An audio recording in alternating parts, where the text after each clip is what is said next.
Hello students, welcome to my YouTube channel. आज हम जो पढ़ेंगे शेयर्स कंपनी अकाउंट का issue of share and forfeited of shares में कॉल्स इन ईयर के बारे में। तो what do mean by calls in arrear? Calls in arrear क्या होती है? और according to company act 1956 table F के अनुसार जब interest on calls in arrear जो है वो पे किया जाता है तो किस प्रकार से लिखा उसको में इसकी एंट्री की जाती है। बड़ा इंपॉर्टेंट टॉपिक है, ध्यान रखना इस बात का, थ्योरेटिकल पोर्शन में और प्रैक्टिकल पोर्शन में। क्योंकि कंपनी अकाउंट के अंदर सबसे बड़ी खासियत तो ये है कि हर थ्योरेटिकल पोर्शन को पहले आपको अंडरस्टैंड करना पड़ेगा, उसके बाद इसका प्रैक्टिकल पोर्शन आप आसानी से कर पाएंगे। क्वेश्चन अराइज हियर कि किस प्रकार से जो है वो कॉल्स इन ईयर की क्वेश्चन जो है करते हैं। What do mean by calls in year? तो काल की वह राशि अर्थात यदि कोई अंशधारी आवंटन या याचना की राशि को देने में असमर्थ रहता है तो जो राशि आपको प्राप्त नहीं होती उसको बोलते हैं कॉल्स इन ईयर। काल की वह राशि, याचित पूंजी का वह भाग, सब्सक्राइब कैपिटल का वह भाग, part of subscribe capital which is not receive which called calls in year. तो ये बोलते हैं कि याचित पूंजी का वह भाग जिसे कोई अंशधारी देने में असमर्थ रहता है उसे आप कॉल्स इन ईयर की संज्ञा देते हैं। यदि कोई अंशधारी आवंटन याचना की राशि को देने में असमर्थ रहता है तो उसको आप कॉल्स इन ईयर की संज्ञा देते हैं। मान लो फॉर एग्जाम्पल आपने किसी से अलॉटमेंट के टाइम में पैसे लेने थे 10,000 शेयर के 5 रुपए के हिसाब से 50,000 रुपए, परंतु एक शेयर होल्डर है जिसके पास 1,000 शेयर थे, उसने 5 रुपए के हिसाब से 5,000 रुपए नहीं दिए, तो इसका मतलब आए कितने 45,000। तो वह राशि जो आपको नहीं मिलती उसको ही कॉल्स इन ईयर की संज्ञा देते हैं। और इसे आप सभी जानते हैं कैपिटल के टाइप्स हैं, जिसमें सबसे पहले एडवाइज कैपिटल है, फिर इशूड कैपिटल है, फिर सब्सक्राइब कैपिटल है, फिर कॉल्ड अप कैपिटल है और फिर पेड अप कैपिटल है। तो कॉल्ड अप कैपिटल में से subscribe and called up capital में से यदि कॉल्स इन ईयर को घटा दें तो पेड अप कैपिटल आ जाती है। तो इसका मतलब है कि कॉल्स इन ईयर की राशि को नोट ऑफ अकाउंट हेड के अंदर जो है जितना भी आपका कॉल्ड अप कैपिटल है उसमें से घटा दिया जाता है और जो पैसा आता है उसको आप बैलेंस शीट में दिखाते हैं। तो यहाँ क्लियर सी इंडिकेशन है कि कॉल्स इन ईयर की वह राशि होती है कि जो आपको किसी भी अंशधारी से प्राप्त नहीं होती है उसे आप कॉल्स इन ईयर की संज्ञा देते हैं। और क्वेश्चन अराइज हियर कि इसकी लेखा पुस्तकों में एंट्री कैसे करते हैं। इसके दो तरीके हैं कि when calls in year account is open, कि जब कॉल्स इन ईयर अकाउंट जो है ओपन किया जाता है, और दूसरी कंडीशन है कि when calls in year account is not open. तो पहली बात आती है कि when calls in year account is open, तो जब कॉल्स इन ईयर की राशि जो आपको प्राप्त नहीं होती है और उसको आप उसका अकाउंट आपने ओपन करना तो लेखा पुस्तकों में उसको दिखाना है कि जैसे अभी आपको बताया था कि आपको अलॉटमेंट का पैसा नहीं मिला 5,000 का, तो उस कंडीशन के अंदर आप एंट्री करते हैं जिसका आपको पैसा नहीं मिला उसको क्रेडिट और कॉल्स इन ईयर को डेबिट, अर्थात एंट्री करते हैं कॉल्स इन ईयर अकाउंट को डेबिट करते हैं। और जिस कॉल का पैसा आपको नहीं मिलता है, जैसे अलॉटमेंट का नहीं मिलता तो टू शेयर अलॉटमेंट, अगर फर्स्ट कॉल का नहीं मिलता तो टू शेयर फर्स्ट कॉल, अगर फाइनल कॉल का नहीं मिलता तो टू शेयर फाइनल कॉल। इस प्रकार से लेखा पुस्तकों में इसकी एंट्री कर दी जाती है। तो ध्यान दें इस बात का, विशेष ध्यान इस बात का दें कि when calls in year account is open, तो जिस कॉल्स इन ईयर को डेबिट किया जाता है, क्योंकि अगर आप रूल भी लगाएं इसमें कि अगर लॉस होता है तो लॉस हमेशा डेबिट होते हैं, तो कॉल्स इन ईयर को डेबिट करते हैं।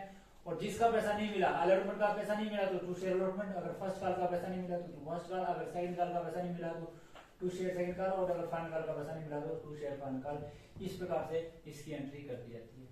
जनरली अगर आप अपनी बुक्स को खोलकर देखें तो बुक्स के अंदर ये क्लियर दिया हुआ है कि हम इस मेथड को अडॉप्ट नहीं करते हैं। ये मेथड आपने तब अडॉप्ट करना है कि जब आपको क्वेश्चन के अंदर क्लियर बोला हो कि आपने कॉल्स इन ईयर अकाउंट को ओपन करना है। When calls in year account is not open, तो लेखा पुस्तकों में एंट्री करते हैं। आप सभी जानते हैं कि जो कॉल का पैसा जो आपको नहीं मिलता है वो ऑलरेडी जो है वो आपका स्टैंड रहता है, डेबिट रहता है उसी कॉल पर्टिकुलर कॉल्स में, अर्थात उतने से हम कॉल्स इन ईयर को क्रेडिट भी नहीं करते हैं ना डेबिट करते हैं। जैसे फॉर एग्जांपल अभी आपको बताया था कि आपने अलॉटमेंट ड्यू करी, आपने अलॉटमेंट करी, अगर आपको साधारण शब्दों में समझाऊं मैं कि आपने शेयर अलॉटमेंट ड्यू करी 10,000 शेयर की 5 रुपए के हिसाब से, आपने इसको डेबिट किया कितने से जी 50,000 और टू शेयर कैपिटल। इस प्रकार से इसकी लेखा पुस्तकों में आपने एंट्री करनी थी 50,000। अब जब when calls in year account is not open, जब कॉल्स इन ईयर अकाउंट को ओपन नहीं किया जाता है तो एक बंदा जिसके पास 1000 शेयर थे उसने 5 रुपए के हिसाब से नहीं दिए तो 5,000 नहीं दिए, इसका मतलब आपको मिला कितना 45,000। तो इसका मतलब है कि कॉल्स इन ईयर की एंट्री आप करते नहीं है when calls in account is not open, when count debit to share allotment. तो यहाँ क्लियर इंडिकेशन है कि आपका अलॉटमेंट में अब जो पैसा आएगा वो आएगा कि 45,000। जैसे मैंने आपको बताया कि when calls in account is not open, generally लेखा पुस्तकों में यही एंट्री की जाती है। जनरली लेखा पुस्तकों में इसी प्रकार से आप एंट्री करेंगे और इसी प्रकार से इसको समझेंगे। इसका मतलब मैंने अभी आपको समझाया कि when calls in account is not open, stand by clear indication है कि आपका 45,000 जो है अलॉटमेंट से डेबिट था, अलॉटमेंट क्रेडिट हुआ। 55,000 से अलॉटमेंट डेबिट था, अलॉटमेंट आपने क्रेडिट किया 45,000 से। इसका मतलब है कि जो डिफरेंस है वो ऑलरेडी डेबिट बैलेंस अलॉटमेंट में रहा। इसका मतलब ये क्लियर इंडिकेशन। तो यहाँ क्लियर है कि आपको इस प्रकार से बताया गया है।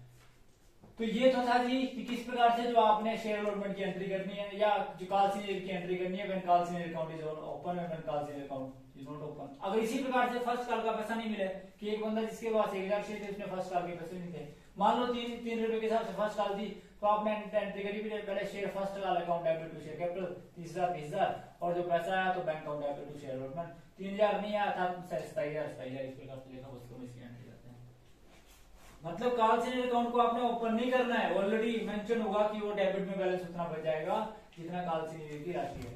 अब अगला क्वेश्चन ये राइज होता है कि टेबल एफ के अनुसार, टेबल एफ जो है कंपनी एक्ट 1956 का और कंपनी अमेंडमेंट एक्ट 2013 का टेबल एफ है। ध्यान रखना इस बात का, 2013 का जो कंपनी अमेंडमेंट एक्ट है उसके अनुसार टेबल एफ जो आपका है कि इंटरेस्ट ऑन कॉल्सिनी।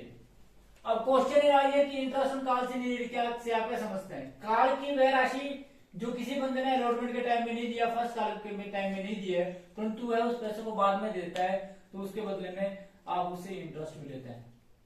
और इस बात का ध्यान रखिए कि टेबल एफ के अनुसार जो है ये 10% पर एनम लिया जाएगा, 10% पर एनम लिया जाएगा। When information are not given it will be receive at the rate of 10% per annum.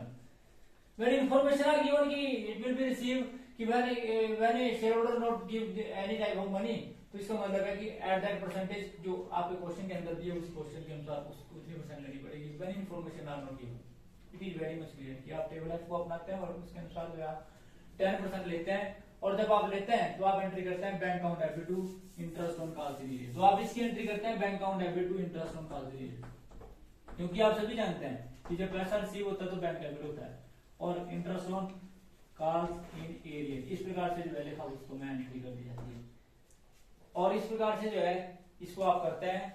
यहाँ विशेष रूप से आप लोगों को क्योंकि टाइम पीरियड को कैलकुलेट करना नहीं आता है और आपके लिए टिपिकल वो काम हो जाता है कि आप इसको किस प्रकार से रिसीव करेंगे। मान लो अलॉटमेंट आपको मार्च में मिलती है, मान लो फॉर एग्जांपल अलॉटमेंट आपकी 1 मार्च की है और आप जो फर्स्ट कॉल के टाइम में इसका पैसा भी मान लो अलॉटमेंट का आपको पहले पैसा मिला जो 45,000 का 5,000 है वो फर्स्ट कॉल के टाइम में मिला और फर्स्ट कॉल आपकी जून में है, 1 जून को है, तो ये बोलते हैं कि इसका टाइम पीरियड कैसे कैलकुलेट किया जाएगा कि एक बंदा जिसने अलॉटमेंट के टाइम में पैसा तो नहीं दिया परंतु फर्स्ट कॉल के साथ उसने अलॉटमेंट का पैसा भी दे दिया। तो ऐसी कंडीशन के अंदर जो इंटरेस्ट ऑन कॉल्सिनी जो है किस प्रकार से कैलकुलेट किया जाएगा, ये बोलती है कि company adopt table F company amendment act 2013 table A के अनुसार, कंपनी एक्ट 1956 टेबल ए के अनुसार जो रेट ऑफ इंटरेस्ट था वो 5% पर एनम था। आप जो है 5% पर एनम लेते थे, वो कंपनी एक्ट 1956 के अनुसार है। वो कंपनी एक्ट 1956 में अमेंडमेंट करी गई, 2013 में टेबल एफ को अपनाया गया। टेबल एफ के अनुसार ये रेट ऑफ इंटरेस्ट जो है 5% पर एनम है। ध्यान रखना इस बात का। कई बार क्वेश्चन आपसे ये भी पूछा जाता है कि क्योंकि जब आप जनरली बड़े बड़े क्वेश्चन बड़े बड़े टेस्ट फाइट करते हैं तो वहां पर कंपनी अमेंडमेंट एक्ट 2013 भी याद रखना पड़ता है और कंपनी एक्ट 1956 भी याद रखना पड़ता है। तो वहां पर अंतर केवल मात्र ये है कि 2013 के अनुसार जो है वो 10% पर एनम दिया जाता है और अगर 1956 के अनुसार बात करें जो कंपनी एक्ट का एक्चुअल में एक्ट था उसके अनुसार जो है 5% पर एनम जो है आप इंटरेस्ट जो है वो लेते हैं। किससे? शेयर होल्डर से। ध्यान रखना इस बात का कि आप जो है इंटरेस्ट उनसे लेते हैं। देते कितना है वो आपको कॉल्सिनी एडवांस के टाइम में बताया जाएगा, ये सेक्रेट रखा जाएगा, उस समय आपको बताया जाएगा भी किस प्रकार से जो है अगली वीडियो के अंदर जब आपको बताएंगे कि टेबल एफ 2013 के अनुसार कॉल्सिनी एडवांस पर आप कितना % पर एनम इंटरेस्ट लेते हैं। और इसी प्रकार से आप जो है 1956 के अनुसार जो वो कितना जो है इंटरेस्ट देते हैं, कॉल्सिनी एडवांस पर देते हैं, कॉल्सिनी पर लेते हैं। हालांकि इस बार का लेते किस पे है? कॉल्सिनी पर। देते किस पे है? कॉल्सिनी एडवांस पर। काल की वह राशि जो आपको एडवांस में मिलती है उसके बारे में अगली वीडियो के अंदर डिटेल में बताया जाएगा। यहाँ कॉल्सिनी के अंदर मैंने जैसे आपको बताया कि कॉल्सिनी के अंदर क्या है कि when information are not given interest जो दिया जाएगा 10। अब आपका 5,000 रुपए था, टोटल अमाउंट था आपका 5,000, रेट इस पे लगना है कितने महीने का, मार्च से लेकर जून तक का, मार्च अप्रैल मई और जून। अगर आप मार्च को काउंट कर लेते हैं तो आप जून को काउंट नहीं करते क्योंकि जून फर्स्ट में है। मार्च अप्रैल मई तो ये 3 महीने, और आप सभी जानते हैं कितने महीने का, 10%, क्योंकि 10% पर एनम दिया जाएगा when information are not given, और ये 3 महीने का कैलकुलेट किया जाएगा। इस प्रकार से जो कैलकुलेट करके आएगा वो काल्पनिक पर इंटरेस्ट से ले लिया जाएगा, जिसके लिए एंट्री करेंगे bank account debit to interest on काल्पनिक। तो इस प्रकार से लिखा पुस्तकों में इसकी एंट्री करते हैं और इससे आपको क्लियर होगा। तो ध्यान रखना इस बात का कि टेबल F 2013 10% पर एनम जो है और इस प्रकार से वो रिसीव किया जाएगा, एंट्री करेंगे bank account debit to interest on काल्पनिक। तो क्वेश्चन पढ़ते हैं जिससे आपको ऑलरेडी क्लियर हो जाएगा। तो ये क्वेश्चन करते हैं। तो हमारा क्वेश्चन नंबर 8 है जी, कि जिसमें बोलता है कि Omega limited inviting application of 1 lakh equity share of ₹100 each, payable as follows, on application पे ₹25, अलॉटमेंट पे ₹40 and first and final call पे 3500। All the shares were subscribed and allotted. The final call on 5000 share were not received. Give journal entry and cash book entries and also prepare balance sheet. तो किस प्रकार से इस question को करते हैं, question करते हैं जिससे आपको ऑलरेडी क्लियर हो जाए। Question number 8, general entries, date, particular, debit amount और क्रेडिट अमाउंट इन रुपीज। पहली एंट्री होगी bank account debit to share application account. ठीक है जी, 1 लाख शेयर का 25 रुपये के हिसाब से 25 लाख, तो 25 लाख आएगा और 25 लाख दोनों side 25 lakh. Being share application money receive, फिर शेयर एप्लीकेशन मनी को ट्रांसफर करेंगे जिसके लिए आप एंट्री करेंगे share application account debit to share capital 25 lakh और 25 लाख। ठीक है जी, उसके बाद आप सभी जानते हैं कि अगली एंट्री करेंगे ड्यू करेंगे अलॉटमेंट को, जिसके लिए आप एंट्री करेंगे share allotment account debit to share capital 40 lakh और 40 लाख। ठीक है, बीइंग अलॉटमेंट मनी ड्यू, फिर अलॉटमेंट का पैसा रिसीव होगा। जब रिसीव होगा तो आप सभी जानते हैं एंट्री करते हैं bank account debit to share allotment 40 lakh और 40 lakh. First and final call, आप सभी जानते हैं कि एक बंदा है, फर्स्ट एंड फाइनल कॉल को ड्यू करेंगे और कितना जी 1 लाख।